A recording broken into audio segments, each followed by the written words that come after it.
Before making your slab cylinder, you need to have a support or a mold. In class, we use a fairly long PVC pipe, so you can make it as short or as tall as you would like it.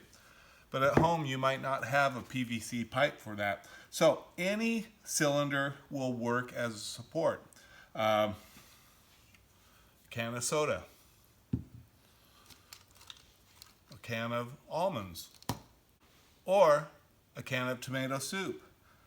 Andy Warhol would like this one.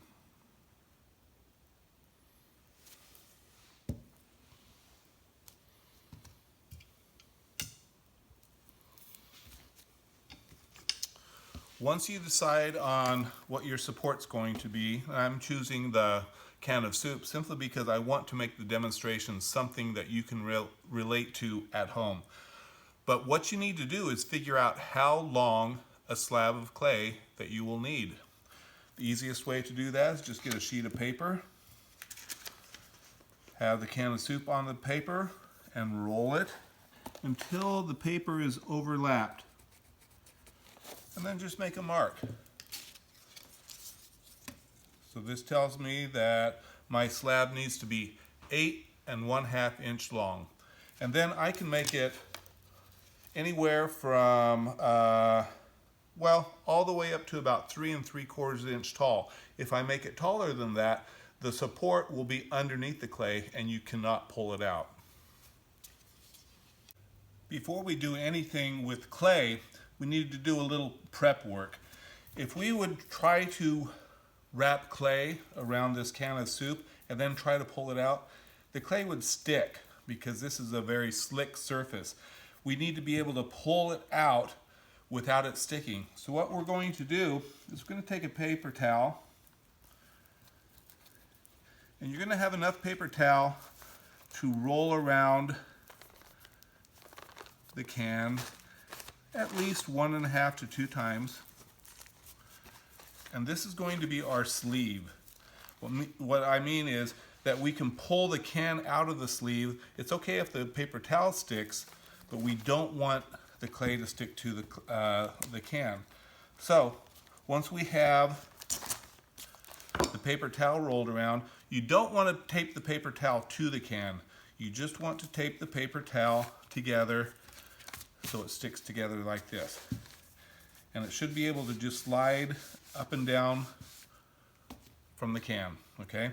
That is going to be our sleeve for the mold, and you'll soon find out how important that is.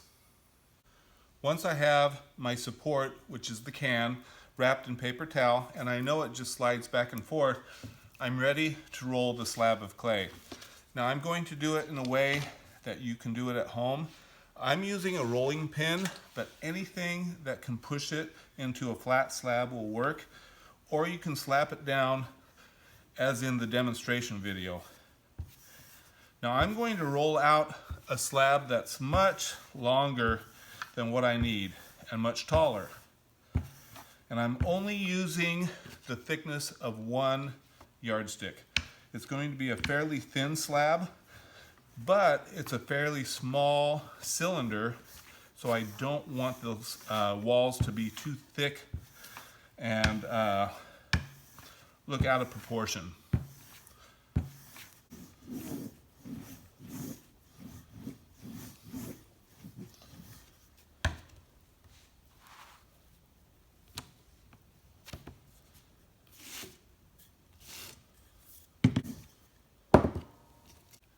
As you can tell, this slab's going to be way too long for what I need, okay? But I can use the rest of the clay, or I can cut the rest of the clay off and use it again. I just need to make sure I put it back in the bag.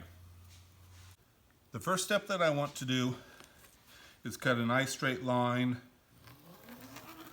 all the way down the clay. Now I've already measured this can of soup. I can go no taller than 3 3/4 inch, or else it will go higher than the support, and we don't want that.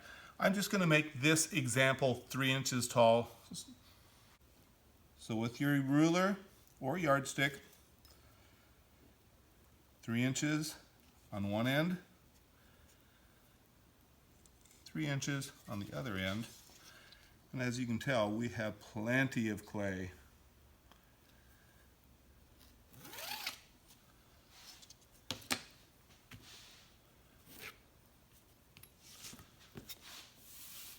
So this is how tall my cylinder is going to be. And we know we need 8.5 inches. And that is more like 14 inches. So I'm going to cut a nice squared off end. Always remembering to put the clay that you're not using back in your bag so you can use it again. So with this strip of clay, which is going to be our cylinder, I'm going to measure 8.5 inches. If I want to be exactly precise, I can do it on both sides. But the thing is, we are going to cut some of the extra off of this, and you'll soon see how.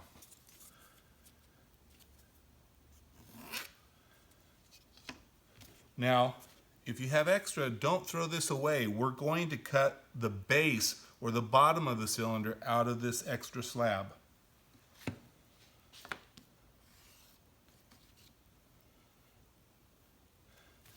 Now, if you want the smooth surface on the outside of your cylinder, you can flip this over. Or if you do it this way, you're going to get whatever surface you roll the slab on, that texture will be repeated, okay? The next step, place your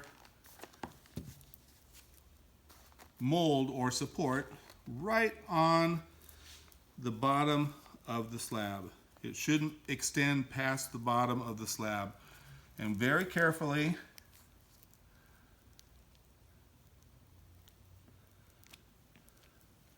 roll the slab until the two surfaces come together. Now, 8.5 inches was just perfect. So if you want to be a little more safe, roll it 9 or 9.5 inches so it overlaps, and then cut the ends together. So we know we have this surface and this surface that needs to be scored together.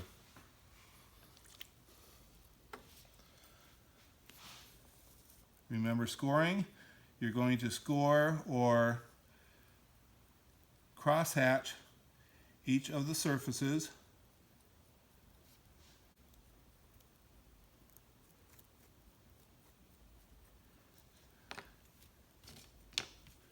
And then with a little water or slip, if you want to make slip, you can make it in a bowl, just add a little bit of clay and mix it with water so it's a creamy consistency. But water will work. A little bit of water on the scored surface, and you only need to get one of the surfaces wet. You're going to push the surfaces together. And then to connect them, if you notice how I use my thumbs, I'm pushing them down and then in to make sure that my scored surfaces are bonded together well.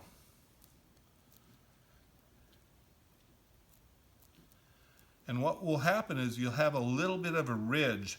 To get rid of that ridge, you're just going to take the cylinder and roll it on top of that ridge to smooth that out.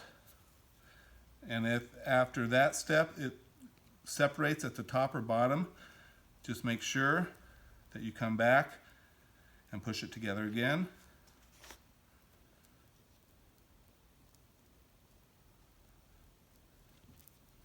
Now at this point, do not take the can out of your cylinder, okay?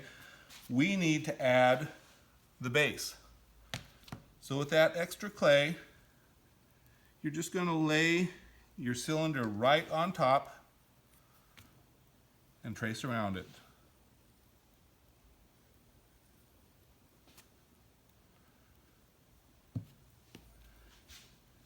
And once it's traced, carefully cut it out.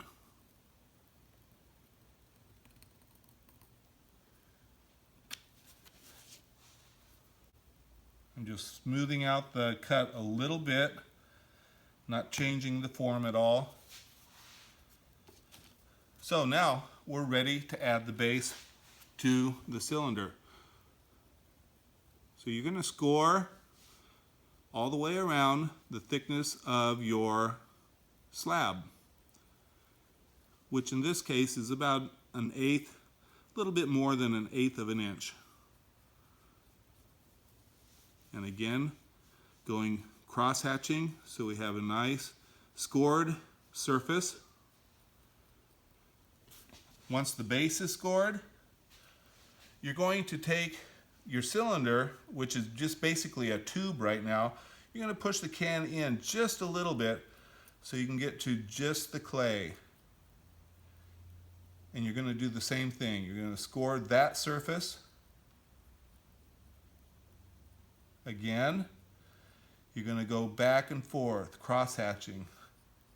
So there's a good texture in which the clay bonds to the base. So it'll look like that.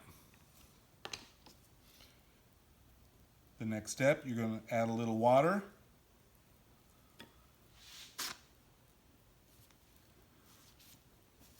And then push the clay or the tube, the cylinder, onto the base. Now, don't push down on the can. You're pushing down, pushing down on the clay more than the can. So don't get in the habit of pushing down on the can or whatever you're using as your support. Pushing it down, and that might create the bottom to flare out a little bit. If it does, very lightly, this does not need much pressure at all, roll so the bottom is nice and even and flush with the cylinder. So here we have our cylinder. Now if this area where we attached rises up a little bit, which it might, at this point, this is where you trim it down, because the support will help you keep it secure. If you pulled out the support and try to do that, it's very fragile.